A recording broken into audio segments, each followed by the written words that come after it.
আর আমাদের দেশে কি হয় বাড়ে। আপনি যেহেতু মুরগির ব্যবসা করেন, আপনার কাছে একটা আমাদের পক্ষ থেকে একটা রিকোয়েস্ট থাকবে, মানে আপনি ব্যবসা করেন কিন্তু মানুষজনের যাতে জুলুম না হয়।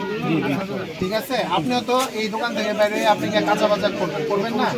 তাহলে আপনার কাছে যখন দামটা দেখবেন শসার কেজি কথার কথা 100 কাটাকাটি করলেন কেন? 280 টাকা মনে হলো মুছছেন একটু আগে, 300 টাকা ছিল একটু মুছে দিয়েছেন মনে হচ্ছে।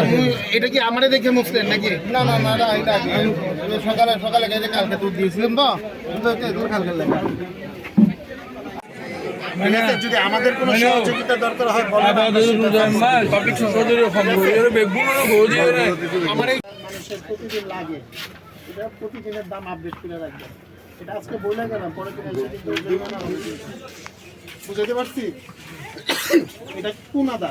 এটা এই আদাটা কি দেশি নাকি? এই আদা কত করে বিক্রি করেন?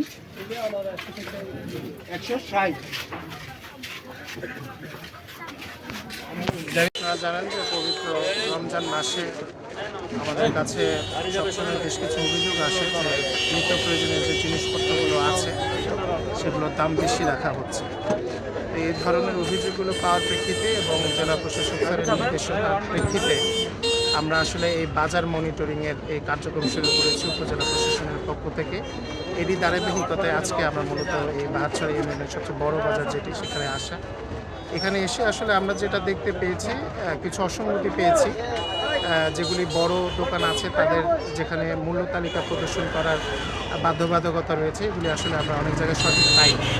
তাদেরকে এই বিষয়ে আমরা কঠোরভাবে নির্দেশনা দিয়েছি এবং পাশাপাশি ব্যবসায়ীদের কিছু বক্তব্য ছিল যে তারা হয়তো কিছু পণ্য তারা বেশি দামে কিনছে, কিন্তু আমরা তাদেরকে অবশ্যই এই বিষয়ে আমাদেরকে প্রমাণক হিসেবে পাকা ভাউচার রাখার জন্য বলেছে এবং বাজারের সার্বিক পরিস্থিতি আমরা মূলত আজকে মনিটরিং করেছি এবং সামনে থেকে হয়তো আমরা আজকে যে নির্দেশনাগুলো দেওয়া হয়েছে তার যদি কোনো ব্যত্যয় দেখি আমরা অবশ্যই আইনানুগ ব্যবস্থা গ্রহণ করব।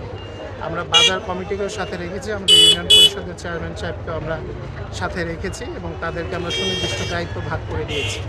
আশা করছি যে আমরা রমজান মাসের সামনের দিনগুলোতে জনগণের যাতে দ্রব্যমূল্য সীমার মধ্যে থাকে সে বিষয়টি আমরা নিশ্চিত করতে একসাথে কাজ করতে পারি।